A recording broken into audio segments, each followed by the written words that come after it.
Hello guys, तो कैसे हैं आप सभी। तो आज की कहानी शुरू करने से पहले अगर आप मेरे चैनल पर न्यू हैं तो प्लीज़ उसे सब्सक्राइब ज़रूर कीजिएगा। तो आज की कहानी शुरू करते हैं।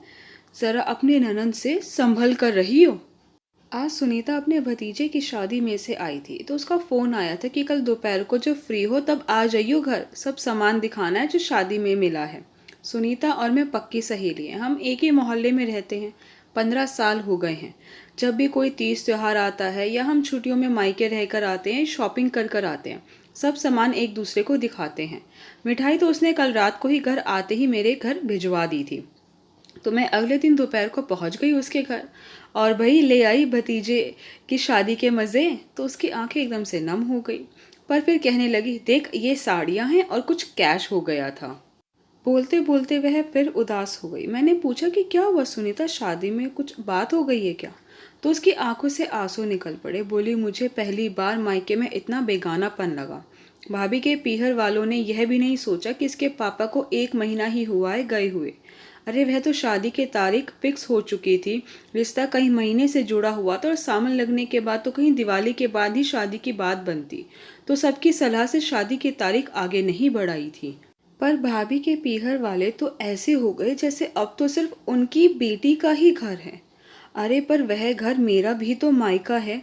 मेरी मम्मी को गए हुए कितने साल हो गए, पर भाभी ने कभी मेरे मान सम्मान में कभी कमी नहीं आने दी। पर शादी में तो उनके तीनों बहनों के परिवार, चारों भाइयों के परिवार, माँ सब आए हुए थे। मैं तो अपनी बुआ और चाचा की बहू के साथ ही बैठी थी। मैंने भाभी की मम्मी को कहते हुए सुना कि अपनी ननद को ज़्यादा हिलाने की ज़रूरत नहीं है। कल को हिस्सा मांगने लग गई तो अभी तो सब तुम्हारा है, इतने सालों में तो तुम्हें राज मिला है, तो संभल कर रही हो इससे। तो भाभी ने कहा भी कि नहीं मम्मी, मेरी ननद ऐसी नहीं है। पर उनकी माँ और उनकी बहनें रिपीट पर इस बात को भाभी के कानों में डाले जा रही थी। अरे जब कोई आदमी एक ही बात को बार बार सुनता है तो थोड़ा बहुत असर तो उस पर हो ही जाता है ना। मुझे तो ऐसा लग रहा है कि मेरा तो मायका भी छूट जाएगा। तो मैंने कहा, पगली ऐसा नहीं सोचते, तुम्हारे भैया तो तुम्हें अपनी बेटी के बराबर मानते हैं। तो सुनीता ने कहा, हाँ वह तो है। फिर मैंने कहा, अरे चल शादी से आइए, फोटो तो दिखा फोन में, उस दिन कैसी लग रही थी मेरी जान। तो सुनीता मुझे अपनी फोटो दिखाती है। तो मैंने कहा, क्या बात है, जीजा जी की नज़र तो तुझ पर से हटी नहीं होगी। फिर मैं अपने घर वापस आ गई। सुनीता ने भी बात आई गई कर दी। जब 4 व्यक्ति इकट्ठे होते हैं तो सबके अपने में विचार होते हैं। फिर सुनीता के पास उसके भैया का फ़ोन आया कि राखी का 1 हफ्ता बचा है, सुनीता टाइम से आ जाना। तो सुनीता ने कहा, ठीक है भैया।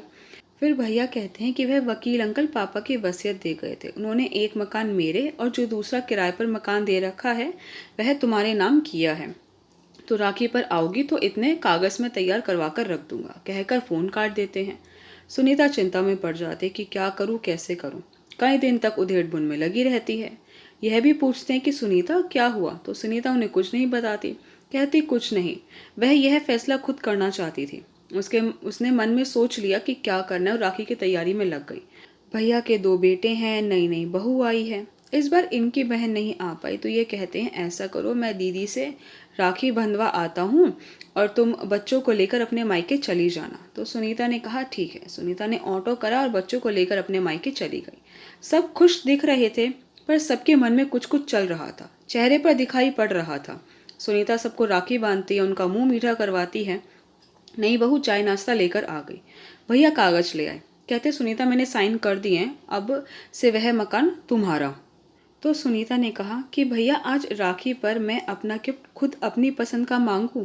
तो भैया ने कहा, हाँ बोलो क्या चाहिए है तुम्हें। तो सुनीता कहती है, भैया मुझे मेरा मायका चाहिए, मुझे पहले वाला प्यार सम्मान चाहिए, मैं यह मकान नहीं रखना चाहती। तो भैया कहते हैं, पर यह पापा की वसीयत में लिखा है। तो सुनीता कहती है, कोई बात नहीं, मैं अपनी इच्छा से यह आपके नाम करवाती हूँ। तभी भाभी ने आकर उसे गले से लगा लिया और कहती, सुनीता आज तुमने मेरी लाज रख ली। मुझे सब ने कहा तुम्हारी ननद से संभल कर रहना, कहीं हिस्सा ना मांग ले, पर मुझे पूरा विश्वास था कि तुम पैसों को नहीं मायके को महत्व दोगे। और तुम कभी मत समझना कि अब तुम्हारा मायका नहीं रहा। जब याद करोगी अपने साथ खड़ा पाओगे।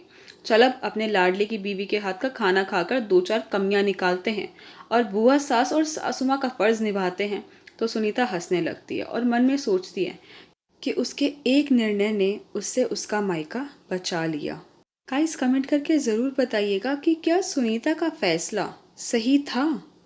आई होप गाइस कि आपको मेरी वीडियो पसंद आई। आपको मेरी वीडियो पसंद आई है तो प्लीज़ उसे लाइक ज़रूर कीजिएगा, शेयर कीजिएगा, मुझे कमेंट करके ज़रूर बताइएगा कि आपको मेरी वीडियो कैसी लगी। अगर आपने अभी तक मेरे चैनल को सब्सक्राइब नहीं किया तो प्लीज़ उसे सब्सक्राइब ज़रूर कीजिएगा। Thank you so much guys मेरी वीडियो देखने के लिए।